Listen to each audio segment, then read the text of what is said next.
देखिए, कामना ही अशुचिता है, इसलिए कामना रहित तत्व जो है वो शुचि संतत्व है। कामना नहीं है तो शुचिता है। एक घटना सुनाए हम आपको। एक पंडित जी हैं, ब्राह्मण देवता,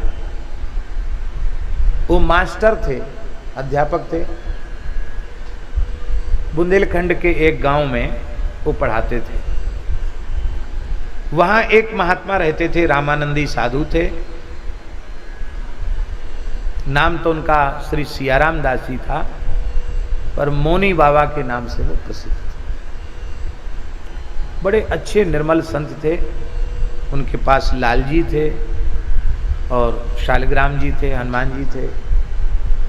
एक गांव का ही आदमी था, उसका एक खपरेल मकान था, पहले उसमें गायें रहती थी, उसी में बाबा जी रहते थे। अपना कोई स्थान उन्होंने नहीं बनाया था, झोपड़ी भी नहीं बनाई थी। और अहर्निश नाम जप करते थे।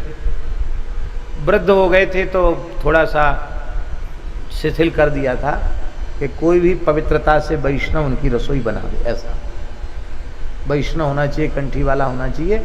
अब वहीं अपरस में किसी को छुए बिना रसोई बना दे। एक समय पाते थे प्रसाद, और शाम को ही मिलते थे वो। और मिलते थे तो उसमें बातचीत नहीं, उस समय कथा होती थी।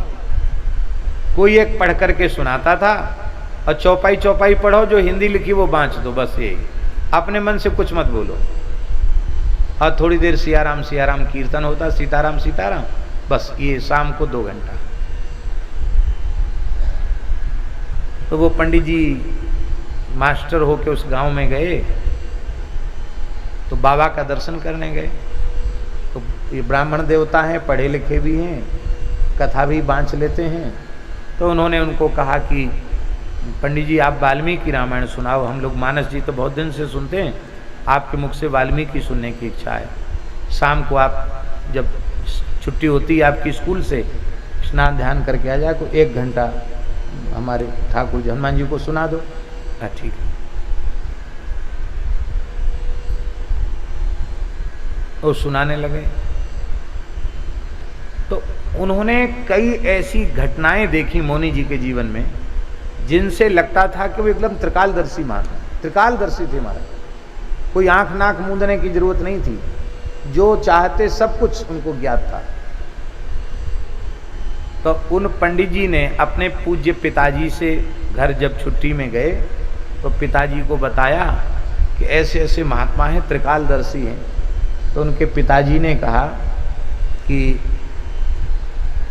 आपने ने एक मकान लिया है, जमीन ली है, पुराना मकान खंडर है, तो पुराना मकान है, कभी राजाओं का था, फिर एक ब्राह्मण ने लिया, फिर ब्राह्मण से हम लोगों ने लिया है। तो महात्मा सिद्ध हैं, तो उनसे पूछ लो कि कहीं ज़मीन में कुछ माल पानी है कि नहीं, कुछ सोना वोना गड़ा है कि नहीं, पूछ लेना।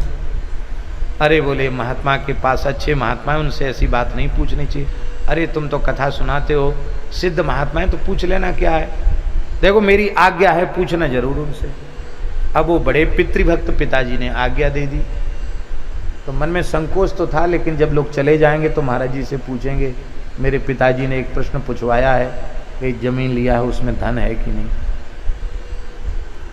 पर जैसे ही पंडित जी वहाँ पहुँचे, सोमवार था, शनिवार को कथा कह के चले, रविवार को छुट्टी रही। अब सोमवार को फिर साइकिल से पहुँच गए वहाँ। तो विद्यालय में रहे, विद्यालय से शाम को स्नान ध्यान संध्या करके पहुँचे बाबा जी के पास। तो वो एक तखत बिछा के रखा था, अब उस पर व्यास जी को तो ऊँचे बिठाया जाएगा ना, तो बाबा जी तो नीचे बैठ जाते, जैसे उनका अलग आसन हो तो बाकी 10-5 लोग बैठ जाते, और व्यास जी के लिए चौकी एक लगा दी। तो वो पंडित जी पहुँचे और महाराज को प्रणाम करके जैसी चौकी पर बैठना चाहते थे, बोले पंडित यहाँ बैठो, वहाँ नहीं बैठना, यहाँ बैठो। अब आप समझ सकते हो कि महीना 2 महीना 3 महीना तो बिठाया हो ऊपर, और फिर लोगों के बीच में कहे हो नहीं यहाँ बैठो, बैठ गए हो, बोले कथा बंद। आज कीर्तन होगा, केवल 1-1.5 घंटा 2 घंटा कीर्तन होगा, आज कथा नहीं होगा। सत्य घटना है ये। तो पंडित जी ने कहा कि महाराज जी कोई गलती हो गई हमसे। बोले नहीं नहीं राम जी आप कीर्तन करो और आप पधारो। नहीं महाराज जी बताना पड़ेगा। बोले तुम कथा कहने लायक नहीं। अब तक तुम कथा कहते थे, तुम्हारे मन में कोई कामना नहीं थी, पर आज तुम धन की कामना लेकर आए हो कि बाबा जी से धन का प्रश्न पूछेंगे हम। तो धन की कामना उत्पन्न होते ही आपका मन अपवित्र हो गया, और अपवित्र मन वाला कथा कैसे कहेगा। कामना ही चित्त को मलिन करती है, कामना ने आपके चित्त को मलिन कर दिया है।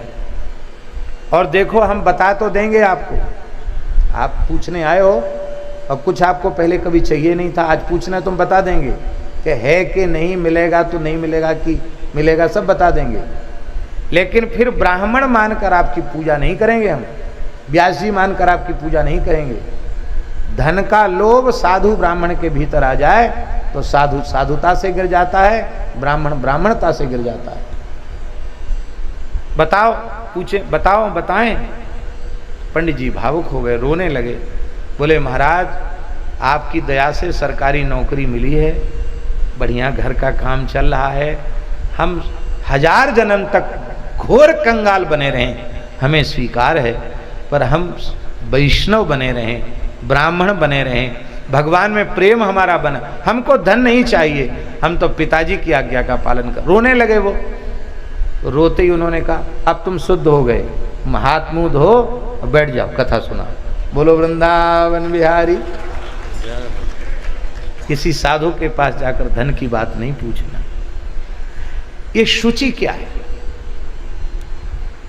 कामना ही असुचिता है। माई मेरे श्याम